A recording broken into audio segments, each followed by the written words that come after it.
नमस्कार साथियों, एक बार फिर आपका काव्या यूट्यूब क्लासेज पर स्वागत है। यदि आप नए हैं तो आपसे करबद्ध निवेदन है कि मेरे यूट्यूब चैनल को सब्सक्राइब अवश्य करें तथा पूरी वीडियो देखें और कमेंट के रूप में अपनी प्रतिक्रिया दें, जिससे मुझे और अच्छा करने का सबल प्राप्त होगा। हम हिंदी साहित्य के इतिहास पर बात कर रहे हैं, जिसके माध्यम से आदिकालीन महत्वपूर्ण प्रश्नोत्तरी पर अध्ययन कर रहे हैं। आदिकालीन महत्वपूर्ण प्रश्नोत्तरी का आज चौथा भाग है। इस क्रम में प्रथम प्रश्न है, आदिकाल में मनोरंजन साहित्य की रचना किसने की? विकल्प नंबर ए चंद्रवरदाई, विकल्प नंबर बी विद्यापति, विकल्प नंबर सी अमीर खुसरो, विकल्प नंबर डी गोरखनाथ। पहले प्रश्न का सही उत्तर होगा अमीर खुसरो। पहले प्रश्न का सही उत्तर होगा अमीर खुसरो। दूसरा प्रश्न है, गोरखवाणी के संपादक कौन हैं? विकल्प नंबर एक माता प्रसाद गुप्त, विकल्प नंबर बी वासुदेव अग्रवाल, विकल्प नंबर डी श्याम सुंदर दास, विकल्प नंबर डी पीतम्बर बड़थवाल। दूसरे प्रश्न का सही उत्तर होगा विकल्प नंबर डी पीतम्बर बड़थवाल। विकल्प नंबर डी। प्रश्न नंबर 2 का सही उत्तर होगा विकल्प नंबर डी। प्रश्न नंबर 3, इनमें से सही कथन कौन सा है? विकल्प नंबर ए अधिकांश रासो काव्य प्रमाणिक हैं, विकल्प नंबर बी अधिकांश रासो काव्य अप्रमाणिक हैं, विकल्प नंबर सी विशालदेव रासो वीर रस प्रधान ग्रंथ है, विकल्प नंबर डी पृथ्वीराज रासो में वीर रस की प्रधानता है। प्रश्न नंबर 3 का सही उत्तर होगा विकल्प नंबर डी पृथ्वीराज रासो में वीर रस की प्रधानता है। प्रश्न नंबर 4, सिद्धों की संख्या कितनी बताई गई है? विकल्प नंबर ए 38, विकल्प नंबर बी 47, विकल्प नंबर डी 84, विकल्प नंबर डी 64। चौथे प्रश्न का सही उत्तर होगा विकल्प नंबर सी 84। 84 इसका सही उत्तर है कि सिद्धों की संख्या 84 बताई गई है। प्रश्न नंबर 5, सिद्धों का उचित समय क्या माना गया है?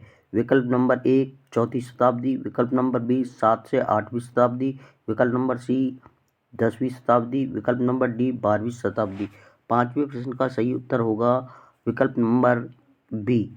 विकल्प नंबर बी इसका सही उत्तर होगा। आप सभी से निवेदन है कि अपने उत्तरों को लिखते जाएं और अंत में मिलान करें कि कितने सही उत्तर आ रहे हैं, और कमेंट बॉक्स में बताएं कि कितने उत्तर सही आए हैं। प्रश्न नंबर 6, नारी निंदा किस संप्रदाय में मिलती है? विकल्प नंबर ए नाथपंथ में, विकल्प नंबर बी जैन संप्रदाय में, विकल्प नंबर सी सिद्ध संप्रदाय में, विकल्प नंबर डी इनमें से कोई नहीं। प्रश्न नंबर 6 का सही उत्तर होगा विकल्प नंबर ए नाथ संप्रदाय में या नाथ पंथ में। प्रश्न नंबर 7, इनमें से नाथ संप्रदाय में क्या नहीं मिलता? विकल्प ए गुरु महिमा, विकल्प बी नारी निंदा, विकल्प सी इंद्रिय निग्रह, विकल्प डी गृहस्थों का आदर। इसमें सही उत्तर होगा गृहस्थों का आदर, कि नाथ संप्रदाय में गृहस्थों के प्रति अनादर का भाव रहता है, आदर का भाव नहीं रहता। प्रश्न नंबर 8, वर्ण रत्नाकर के रचयिता कौन है? विकल्प नंबर ए जगन्नाथ दास रत्नाकर, विकल्प नंबर बी विद्यापति, विकल्प नंबर सी ज्योतिरीश्वर ठाकुर, विकल्प नंबर डी स्वयंभू। इसका सही उत्तर होगा 8वें प्रश्न का सही उत्तर होगा विकल्प नंबर सी ज्योतिरीश्वर ठाकुर। प्रश्न नंबर 9, अपभ्रंश एवं राजस्थानी भाषा के योग से बनी भाषा को क्या कहते हैं? विकल्प नंबर ए डिंगल भाषा, विकल्प नंबर बी पिंगल भाषा, विकल्प नंबर सी अवट भाषा, विकल्प नंबर डी देशज भाषा। 9वें प्रश्न का सही उत्तर होगा विकल्प नंबर ए इसको कहा जाता है डिंगल भाषा, यानी अपभ्रंश और राजस्थानी भाषा के योग से डिंगल भाषा का उत्पत्ति होती है या डिंगल भाषा बनती है। प्रश्न नंबर 10, ब्रजभाषा मिश्रित अपभ्रंश का क्या नाम है? विकल्प नंबर ए डिंगल भाषा, विकल्प नंबर बी पिंगल भाषा, विकल्प नंबर सी अवध भाषा, विकल्प नंबर डी शोरसेनी भाषा। इसका सही उत्तर होगा विकल्प नंबर बी यानी पिंगल भाषा। ब्रज भाषा से मिश्रित जो अपभ्रंश भाषा है वो पिंगल भाषा बनती है। प्रश्न नंबर 11, इनमें से कौन आदिकाल का ग्रंथ नहीं है? विकल्प नंबर ए प्राकृत पेंगलम, विकल्प नंबर बी अमीर खुसरो, विकल्प नंबर सी विद्यापति की पदावली, विकल्प नंबर डी पद्मावत। इसका सही उत्तर होगा 11वें प्रश्न का सही उत्तर होगा पद्मावत, विकल्प नंबर डी पद्मावत, जो भक्तिकालीन ग्रंथ है। विद्यापति पदावली की रचना किस भाषा में हुई? 12वां प्रश्न है, विद्यापति की पदावली की रचना किस भाषा में हुई? विकल्प नंबर ए अपभ्रंश भाषा में, विकल्प नंबर 2 बंगला भाषा में, विकल्प नंबर 3 मैथिली भाषा में, विकल्प नंबर डी मागधी भाषा में। इस प्रश्न का सही उत्तर होगा विकल्प नंबर सी मैथिली भाषा में। विद्यापति की पदावलियों की रचना मैथिली भाषा में हुई। प्रश्न नंबर 13, आदिकाल में खड़ी बोली का प्रयोग किस कवि ने किया? विकल्प नंबर ए अमीर खुसरो, विकल्प नंबर बी विद्यापति, विकल्प नंबर सी स्वयंभू, विकल्प नंबर डी चंद्रवरदाई। 13वें प्रश्न का सही उत्तर होगा विकल्प नंबर ए यानी अमीर खुसरो। अमीर खुसरो ने खड़ी बोली हिंदी का प्रयोग सर्वप्रथम अपनी आदिकालीन ग्रंथों में किया।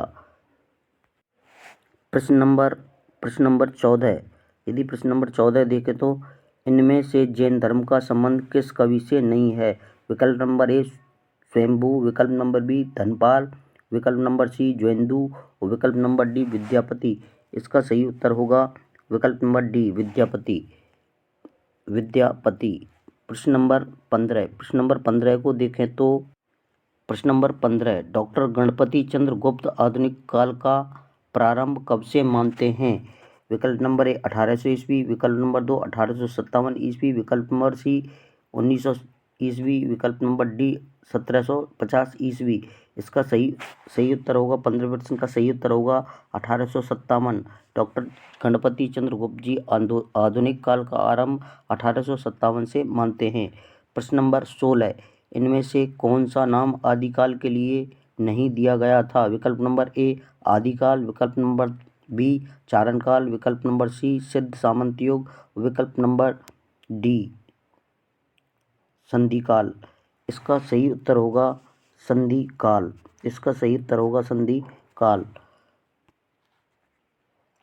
प्रश्न नंबर 17, राहुल संस्कृत्यान हिंदी का पहला कवि किसे मानते हैं?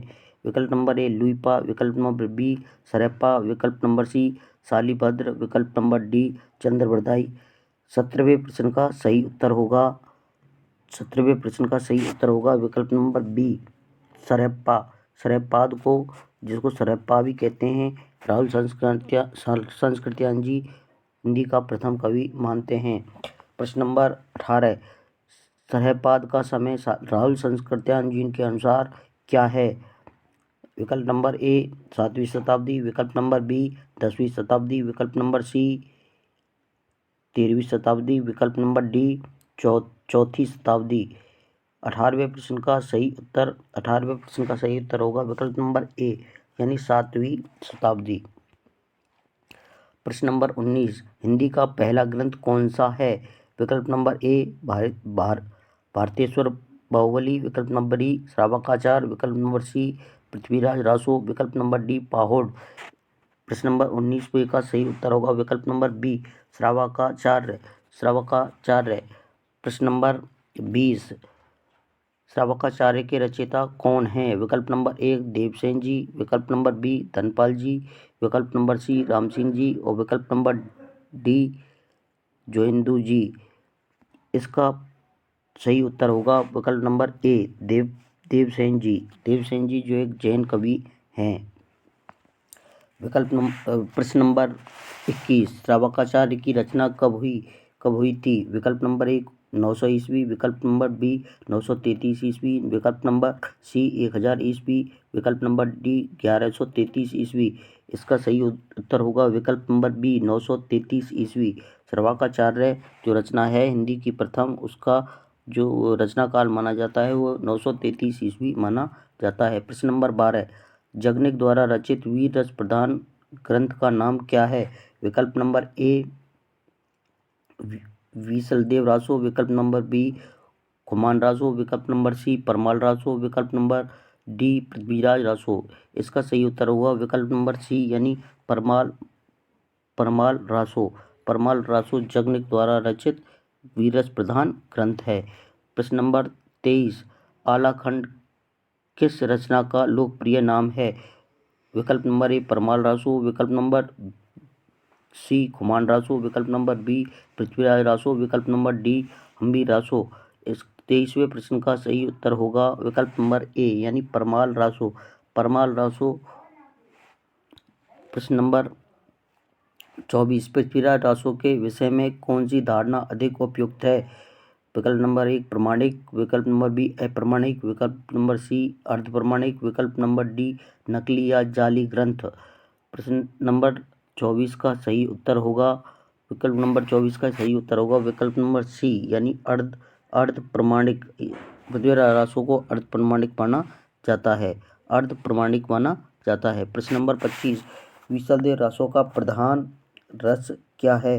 विकल्प नंबर ए वीर रस, विकल्प नंबर बी शांत रस, विकल्प नंबर सी श्रृंगार रस, विकल्प नंबर डी करुण रस। 25वें प्रश्न का सही उत्तर होगा विकल्प नंबर सी यानी इसका सही उत्तर होगा विकल्प नंबर सी। वीसलदेव रासो का प्रधान रस है श्रृंगार रस। श्रृंगार रस। प्रश्न नंबर 26, इनमें से हिंदी का प्रथम महाकाव्य किसे माना गया है? विकल्प नंबर ए वीसलदेव रासो, विकल्प नंबर बी खुमान रासो, विकल्प नंबर सी परमाल रासो, विकल्प नंबर डी पृथ्वीराज रासो। इसका सही उत्तर होगा विकल्प नंबर डी यानी पृथ्वीराज रासो। पृथ्वीराज रासो हिंदी साहित्य का प्रथम महाकाव्य माना जाता है। प्रश्न नंबर 27, पृथ्वीराज रासो के बृहद रूपांतर में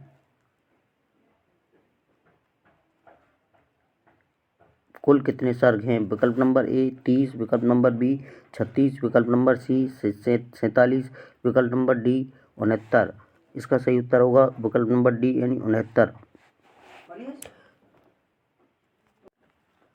प्रश्न नंबर 28, रासो शब्द की उत्पत्ति के संबंध में सर्वाधिक उपयुक्त मत कौन सा है?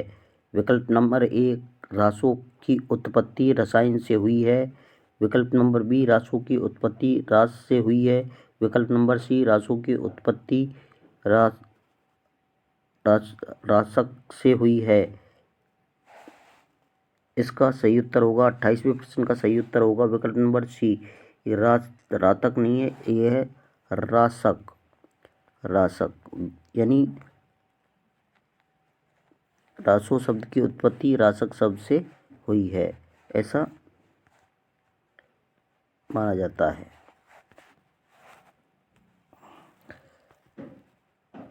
आप सभी से निवेदन है कि जानकारी अच्छी लगी हो तो लाइक, शेयर एवं सब्सक्राइब अवश्य करें। अंत तक देखने के लिए आपका धन्यवाद।